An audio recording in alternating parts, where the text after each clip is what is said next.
চৰকাৰৰ এটি খুব সুন্দৰ আঁচনি স্বচ্ছ ভাৰত অভিযান আৰু সেই আঁচনিক আমি সকলোৱে উৎসাহ দিছোঁ ইমান ধুনীয়া এটা আঁচনিৰ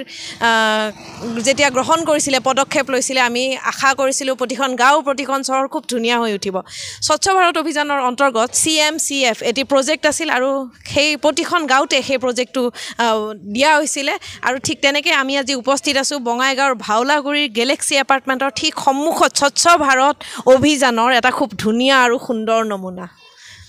ইয়াতকৈ সুন্দৰ নমুনা বঙাইগাঁৱত আৰু ক'ত দেখাব পাৰিম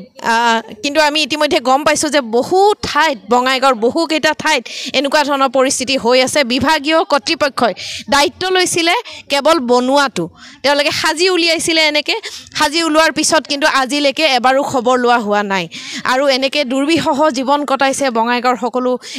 এই অঞ্চলৰ সকলো ব্যক্তি এটা দুৰ্বিষহ জীৱন কটাইছে তেওঁলোকে ভাত খাওঁতে শুৱতে তেওঁলোকে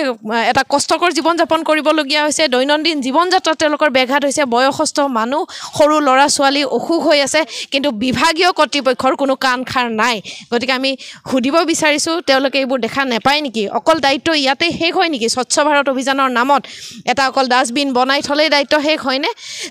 প্ৰায় কেতিয়া এইটো বনোৱা হৈছিলে এইটো 2 বছৰমান হৈছে আগতে বনোৱা হৈছিলে আগতে এইটো সৰু আছিলে যেতিয়া সৰু আছিলে তেতিয়া আমি কি কৰিছিলোঁ মোৰ গ্ৰামৰ পৰা সকলৰ পৰা পইচা উঠাই বহুতবাৰ মই চাফা কৰিছোঁ JCB আনি চাফা কৰিছোঁ কিন্তু এতিয়াতো মই সেইটো কৰিব নোৱাৰিম কিয়নো এতিয়া এইটো এনেকা বনাইছে যে JCB তাত সোমাব নোৱাৰে এইটো মানুহ লগাই দি কৰিব লাগিব ইটো মোৰ এতিয়া মোৰ হাতত নাই মানুহতো ওলাই মোৰ কাষত আহিব লাগিব যে ঠিক আছে তোমাৰ কাষত মই আহিম তো সেইটোৱে মই কৈছোঁ যদি তোমালোকে এইটো বনাইছা বহুত ডাঙৰ বহুত ভাল কাম কৰিছে কিন্তু এইটো মেইনটেইন কৰিব লাগে মানে ইয়াৰ পৰা চুৰি ফেলে মোৰ ঘৰত পৰে মই মানে সাৰা মোৰ ঘৰত মাখি মখা মানে গন্ধ মই থাকিব নোৱাৰা হৈছে আৰু মোৰ ল'ৰা ঘৰত দুটা সৰু সৰু ল'ৰা আছে সেই ল'ৰাবোৰতো মূৰে মূৰে অসুবিধা মানে অসুখ আজি জ্বৰ কালি চৰ্দি কাহি এনেকুৱা হৈ আছে এইটো মোক কোনে পইচা দিব নেকি যে মই ডাষ্টবিনটো ইয়াত বনাইছোঁ মোৰ কাৰণত তোমাৰ এটা হৈছে কোনোতো নিদিয়ে নিশ্চয় আমাৰ লগততো কৰিব লাগিব ন একদম আৰু লগত আমাৰ লগত খুৰী এগৰাকী আছে খুৰী কি অসুবিধা হৈছে আপনার আমার খুব অসুবিধা হচ্ছে হ্যাঁ কারণ আমি গন্ধে থাকতে পারি না বাড়ির ভিতরে হ্যাঁ ইমান গন্ধ দুয়ার ঘের আমি কবার পারি না ঠিক মতন কথা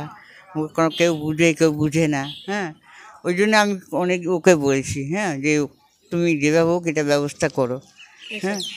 তেওঁলোকে উশাহ ল'বলৈ কষ্ট পাইছে গতিকে মই বিভাগীয় কৰ্তৃপক্ষক সুধিছোঁ আপোনালোকে মাত্ৰ আধা মিনিট 1 ঘণ্টা বা আধা ঘণ্টা আহি ইয়াত উপস্থিত হৈ থিয় দি চাওক তাৰপিছত আপোনালোকে গম পাব যে এওঁলোকে বহু দিনৰ পৰা কেনেকৈ ইয়াত উশাহ লৈছে কেনেকৈ ভাত খাইছে কেনেকৈ ল'ৰা ছোৱালী ডাঙৰ কৰিছে গতিকে এয়া এখন বঙাইগাঁও স্বচ্ছ ভাৰত অভিযানৰ খুব পৰিষ্কাৰ ছবি